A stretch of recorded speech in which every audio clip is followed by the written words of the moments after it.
Well, here we go. I didn't know I was going to start that with the welcome, and then I went here and there. Welcome everyone to this installment of my podcast, Let's Talk Horses, Life and Living. Interesting conversations with inspiring people. And my return guest this week is the amazing Miss Viv Adcock. Welcome back to the podcast, Viv. Yay! It's good to be back in the saddle with you, Sarah. I love it. And it's so interesting because I'm in Prague at the moment in the Czech Republic. And actually 1 year ago, I recorded a podcast in this very room. Well, not this very room, but this very hotel, because I stayed in the same hotel last year with Alison Cox, which is funny. I was like, oh, wow, I did a podcast here. It's not often I take my podcast on the road. I try and get things organized so I don't need to record them on the road. But these days, it's so easy. So thank you for being here with me on the potty again. You're very welcome.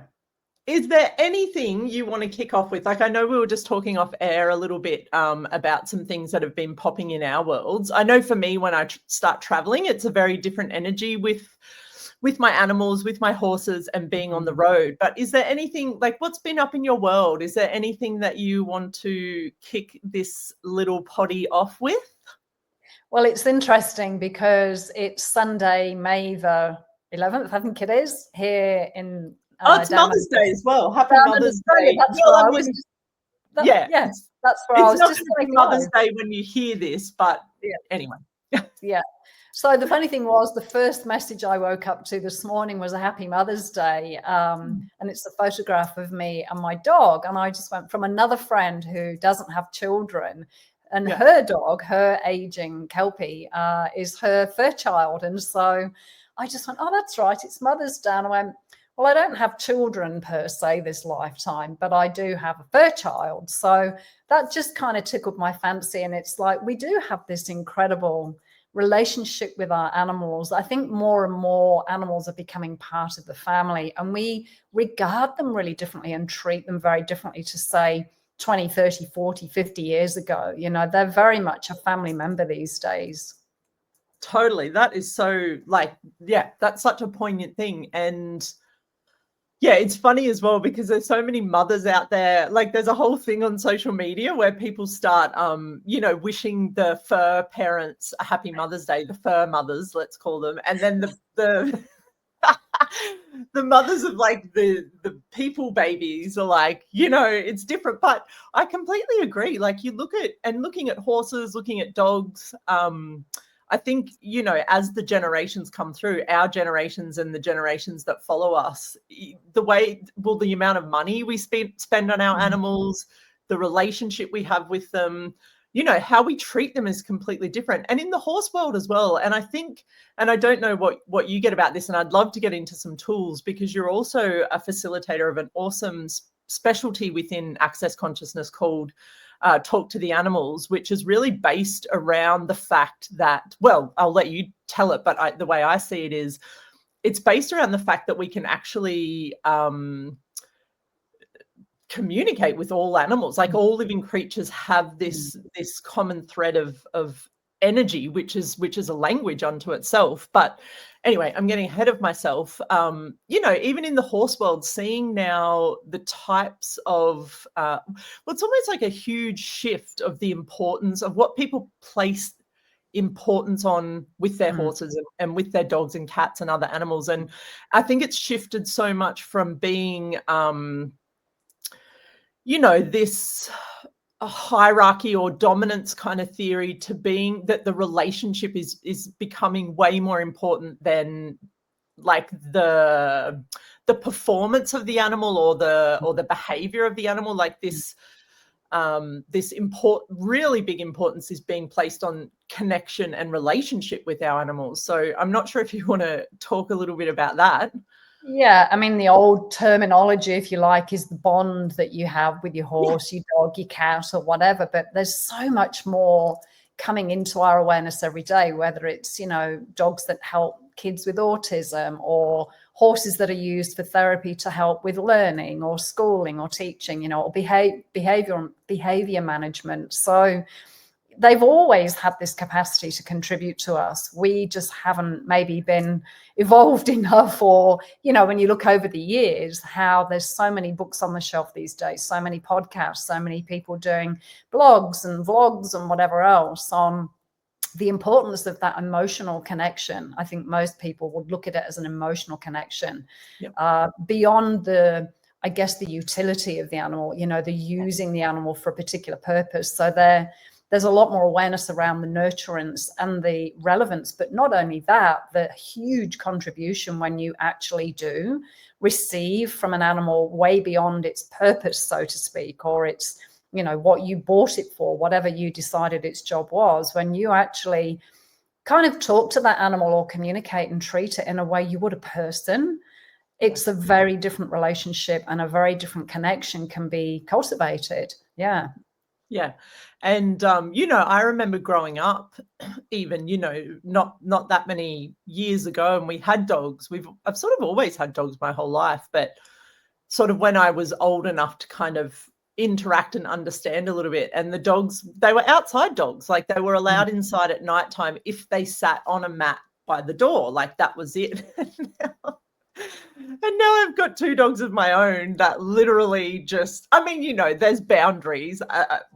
My puppy is a cane corso. He's going to be 50 kilograms probably in the next year or so. So, you know, it's not to say that I let my dogs do whatever the hell they want, but they definitely have a very different life than, you know, the one that my dogs had growing up. And even from like even from a health perspective, you know, like I remember as a kid, if your dog got sick or there was a skin thing going on with it, like you'd spend the minimum amount of money really that you needed to keep the dog kind of going. It wasn't really, and now it's like the amount of money that goes into the pet care industry, you know, and our horses as well. I mean, I think I own 1, 2, 3. I think I own 5 saddles. I've got 2 horses in Australia.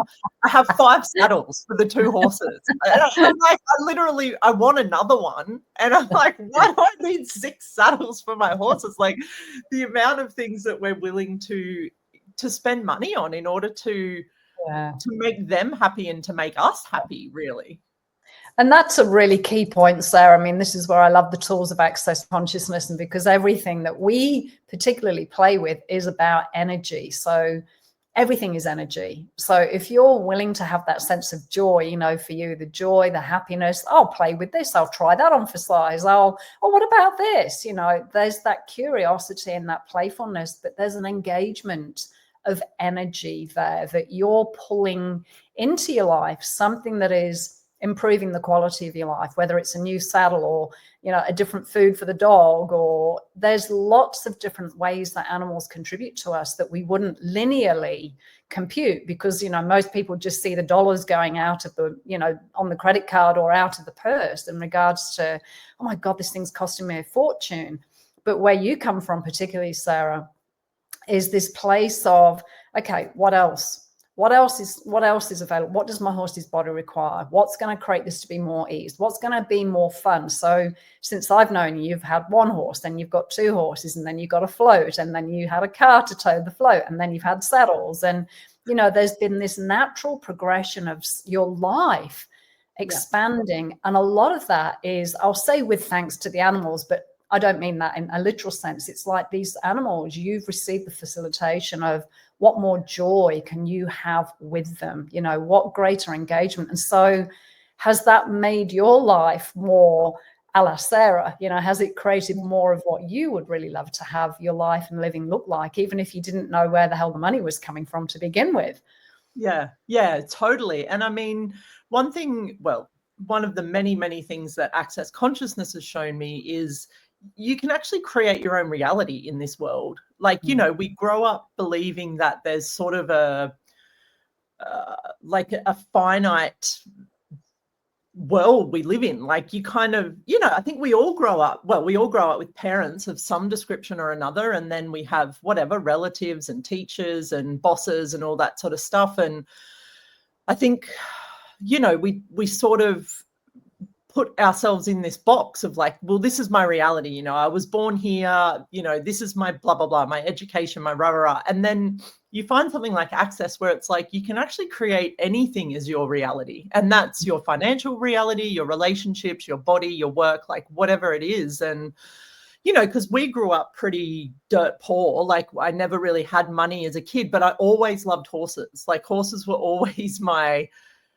dream. Like it was always this, I just always looked at them as this, like this invitation to something. I didn't even really know what it was. I just knew I loved them, but there was never an opportunity for me to have a horse. You know, I think I didn't buy my first horse until I was in my 30s and didn't know anything because I didn't grow up learning about them. I just loved them. And then finding Access and just realizing, hey, I can actually have all of this, and it might take a little while. It might not show up the way that I thought it would, but I started creating the reality that I wanted to have. And my reality has a lot of animals in it, and especially a lot of horses, like a lot of horses and a lot of dogs and a lot of other things. So now I'm like at a point in my life, because I have followed that and trusted and kept asking for more of what lights me up. And now I feel like I'm in that direction, you know, but even then it's also like, well,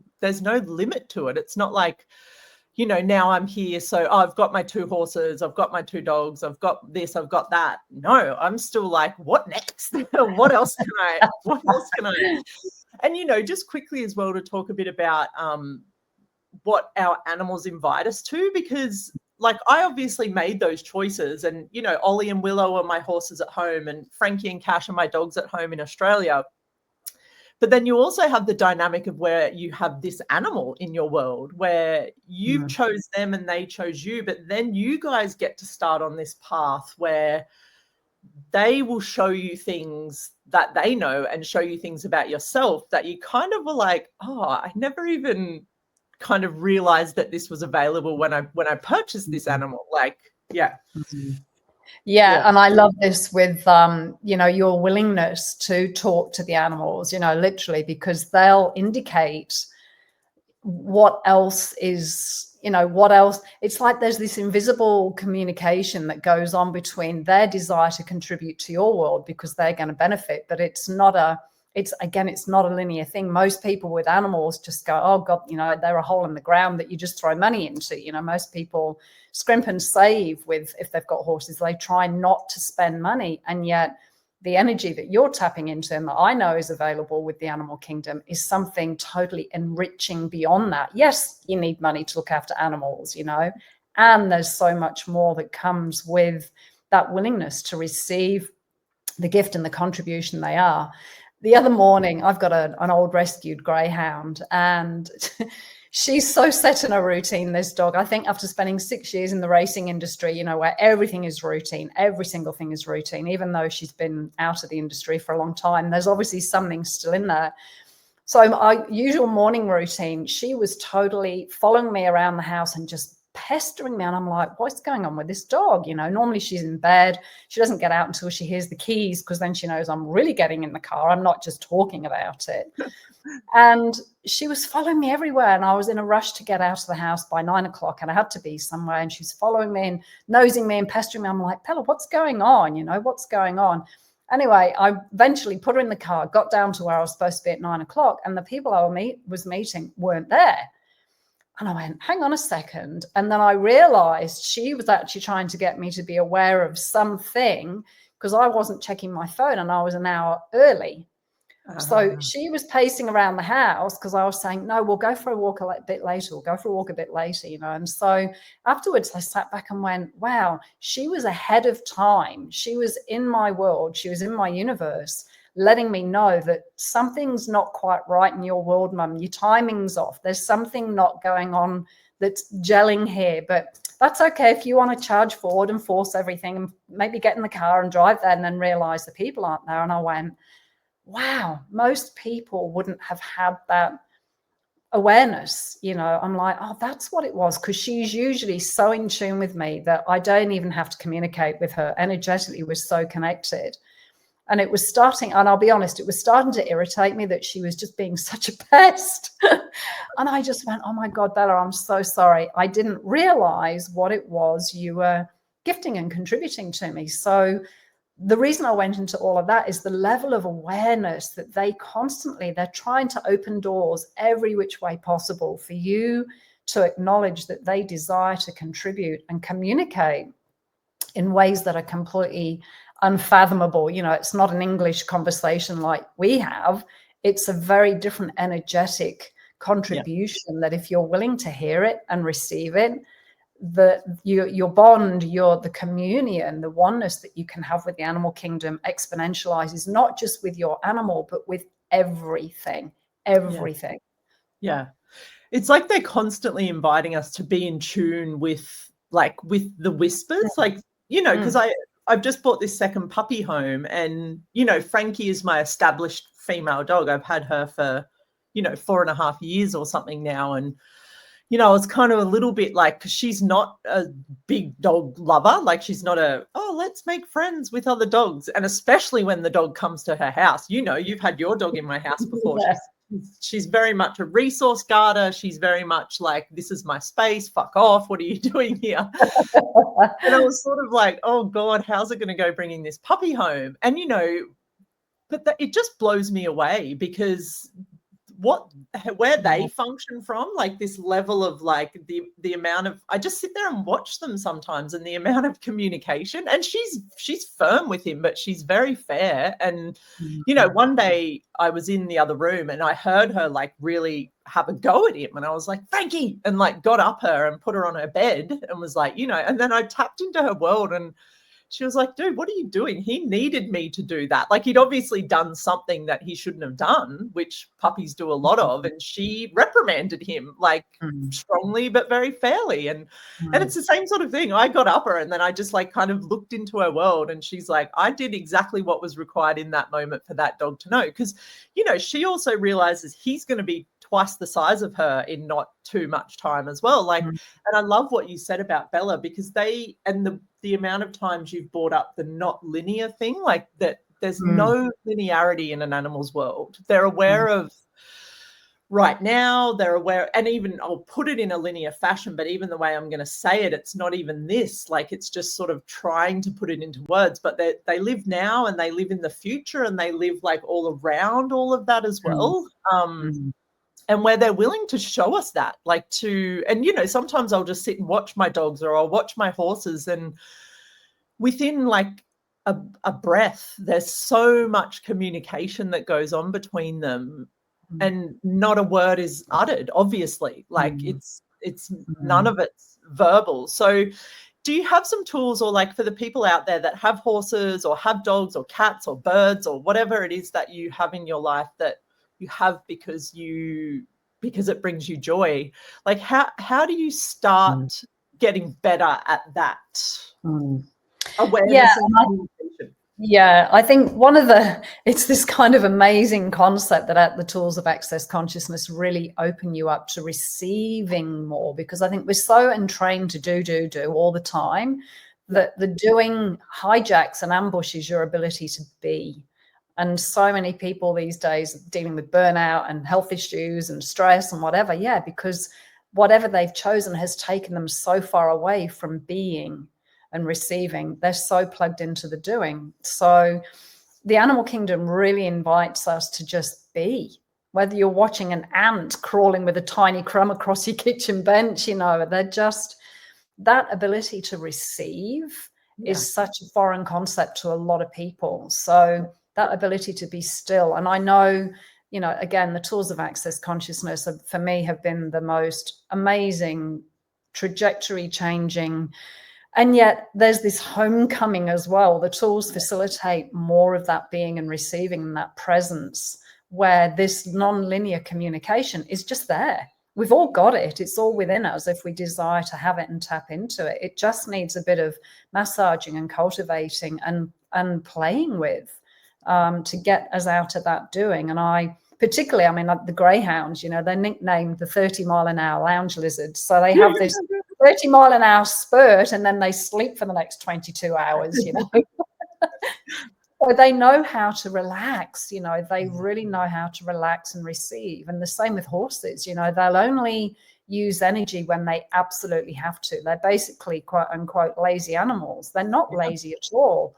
They're just so super efficient with their energy, and they use their energy as and when it's required. So what you were saying, Sarah, about the leadership, I mean, this is a massive topic alone, but when Frankie corrected Cash and she did whatever was required, she had no point of view about that. If she needed to absolutely bitch slap him and hammer him and pin him to the ground to teach him something that's going to make his life greater and a lot more ease-filled, where the pack all have this harmony and they all know where they all stand and they can respect each other. If she had to deliver that energy to get that result in that moment, and what that sets him up for the future and the pack, what could we lean into and receive from that as well in our own lives?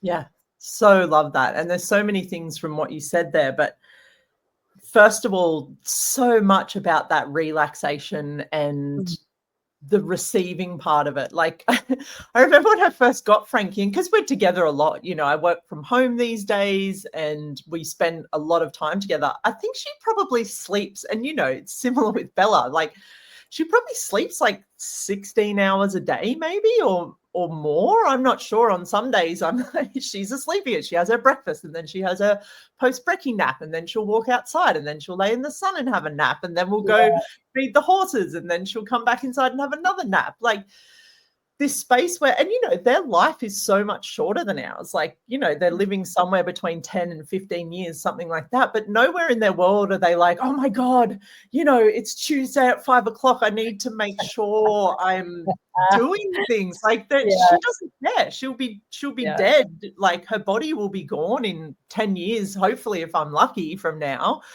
But she doesn't need to fill that time and make sure she has a life filled with things and filled with doing things, but she'll enjoy it. Like, if we do go for a walk, or we go to the beach, or we go here or we go there, she enjoys it in that moment. But it's not this thing of like, have I done enough? And, you know, even here at the moment, I'm in Prague. I think it's the 4th time I've visited this city, and we're flat out. We've got a class, an event on, whatever you want to call it here, called Global Foundation, and it's a fucking big 4 days. And, you know, every day I just come home and I get Uber Eats and I defrag and unwind in my room. And, you know, some of my best friends from around the world are here. And once upon a time, I would have been like, I need to be socializing. I need to catch up with people. I need to go out and have a drink or a meal. And, you know, we've done some lunches. We're doing lunch again today, but it's all business kind of stuff. And it's so true, where they just want to show us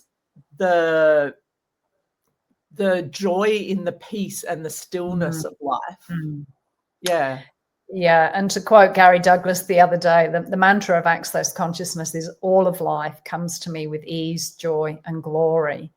You know, and that level of ease has such a sense of peace woven through it. This whole frantic, high stress, high energy, high angst is just nowhere to be seen. And yet that level of peace, you know, when you ask me what tool could I give, it would be, you know, what can I receive from you today that I've never received before? What can I perceive about you that I've never perceived before? Because that begins that peace, that ease, that relaxation. And the animal actually feels received on a very different level. You know, their being is received. And when you allow yourself to kind of sink into that space, you know, when your dog, for instance, looks at you and it's looking straight through you, or your cat just comes up, or whatever it is, they're inviting us to just be present with them and receive, to get out of our thoughts and out of our head and just connect with them and receive. And straight away, we're in that zone of the spherical awareness. We're connected to everything because we've managed for that moment to stop the incessant chatter in our head, or that busyness, the doing.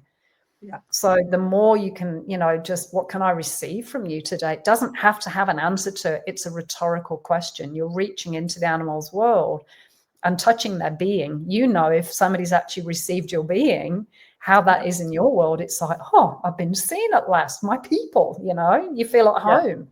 Yeah. And I think that's why we're so drawn to animals, because they just so naturally do that. Like, I think a lot of, you know, we talk, there's so many things that I want to talk about in this podcast. But, you know, at the start you talked about, we use animals a lot in therapy work, and, you know, they assist so much in that sort of stuff. And I think it's because they literally are geared to be in total receiving of us in every moment. It's not, they don't ever detach any part of, which I think deep down is what what all of us are really, it's not even like we're craving, but it's how it should be. It's like how we kind of should be living our lives, with that level of just judgment-free receiving of each other. Yeah. It's so interesting.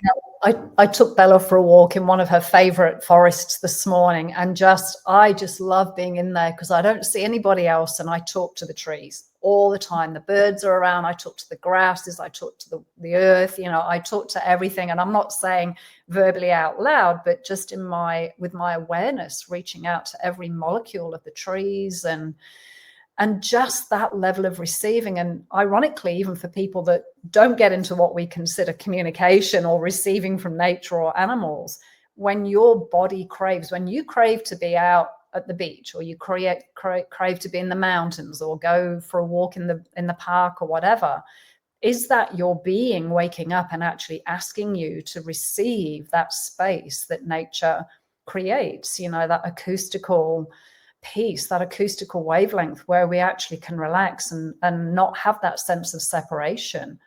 So this for me is where horses are brilliant for this, dogs, any animal, like I said, even the ant on the kitchen bench with a piece of crumb that it's carrying to its back to its nest.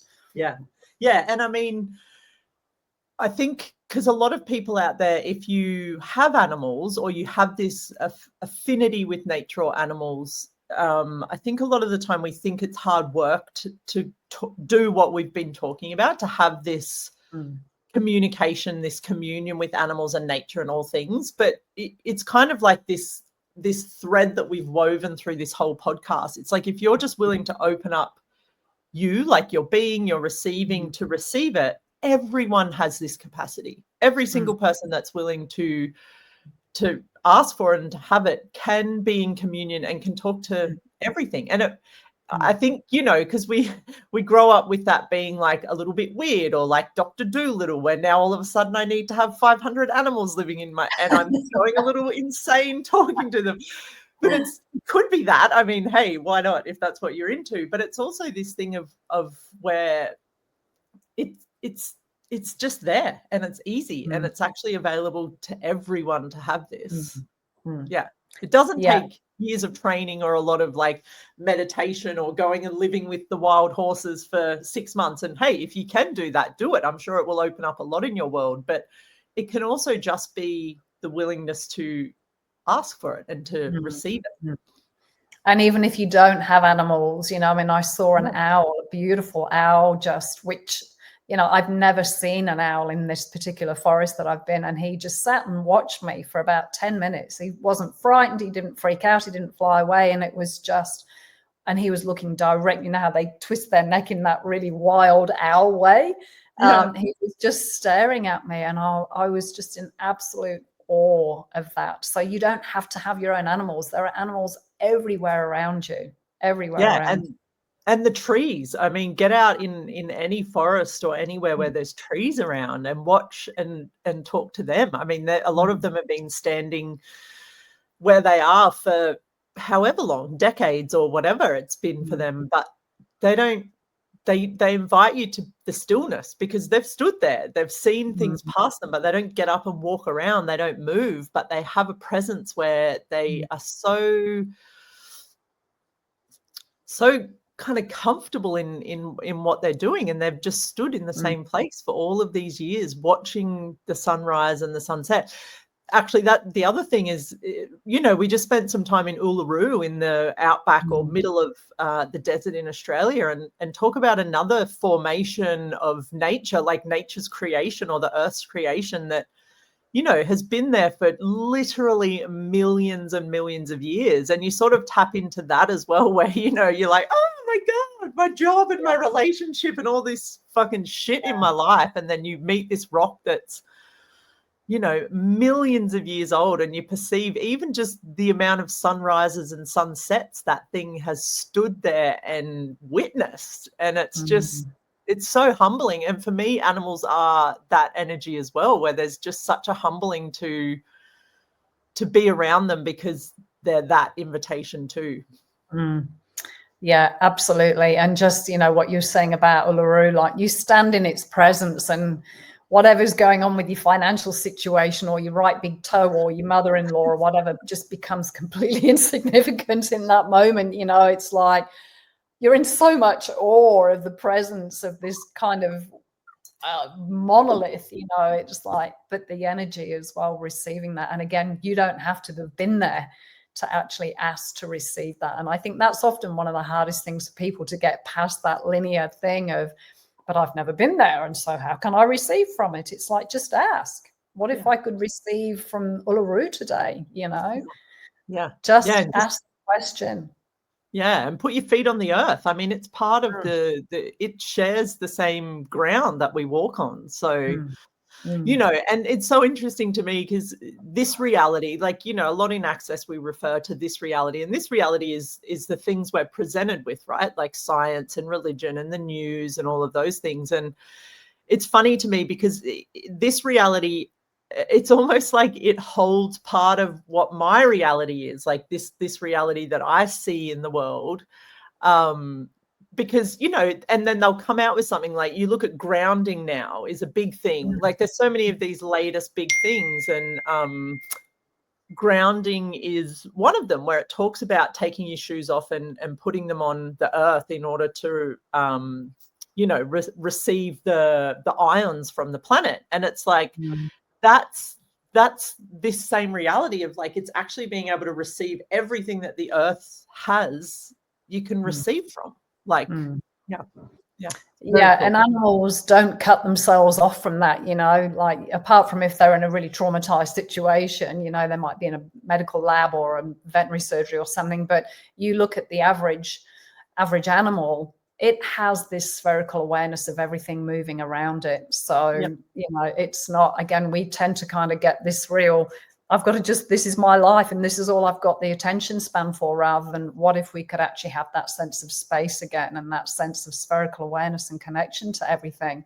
And it's not overwhelming, it's not overloading, it's actually more nurturing and more relaxing for your body. Yeah. And it's also where you don't have to cut off anything, you know, because there's probably people out there that are listening that compete on their horses, or they do have a job where their dog, you know, works on a farm, or like whatever that is. It's also not about excluding any of that from your life, but it's like, if your foundation can be built from this space, and then you go out and, you know, enter your horse into, you know, you might be a high level dressage rider or jumper or cross country we've been talking a lot about, or your dog might be, you know, a working animal on a farm or something like that. It's not about, oh, now all of a sudden we're all going to live like in the bush and be fairies together, unless that's what you want. But it creates a different it creates a completely different foundation to build off of when you're willing to just have this as that kind of starting point. And everything then you look at and everything you start doing with your animals changes, because you're doing it from a different space where you actually are listening to them, and it becomes like a two-way thing rather than, you know, I'm the boss and this is what we're going to do today sort of thing. Yeah, and thankfully, the more I look out there, that kind of way of being with animals is starting to reduce. People have a lot more of this awareness of what we've touched on today, Sarah, where there is a lot more connection, care, true care and receiving and kindness of each other. Yeah.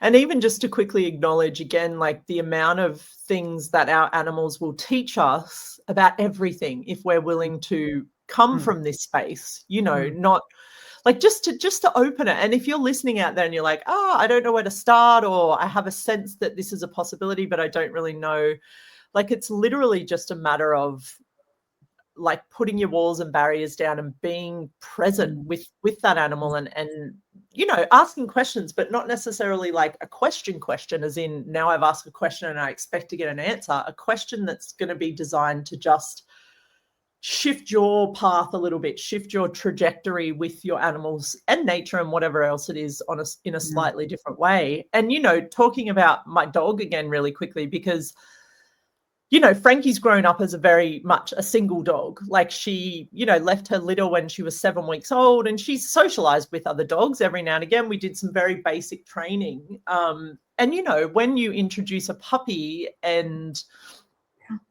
the, like, you know, the level of things that are going on in the house, the dynamic, this other animal's moved in, and now 50%, you know, to be linear about it, is going to shift from her to, it's going to be, the food will be different and the attention will be different.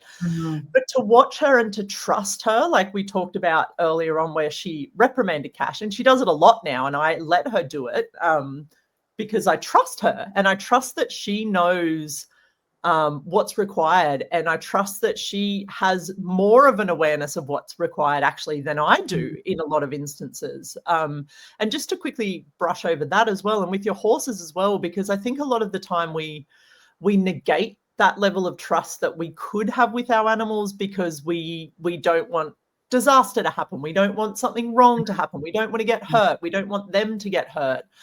But also my other probably like last little tool and tip to play with is like, what if you were willing to have a lot more trust in what your animals were aware of and what they're capable of and willing to show you? Yeah, and they've been on the earth for a lot longer. You know, you look, they've survived through hellfire and brimstone, these animals. You know, they've been through feasts and famines and floods and fires, and they're still thriving. You know, horses are still thriving, dogs are still thriving, cats are still thriving. So there's a lot more we could glean from these amazing beings if we're willing to just ask and receive. Yeah, and please just always ask a question.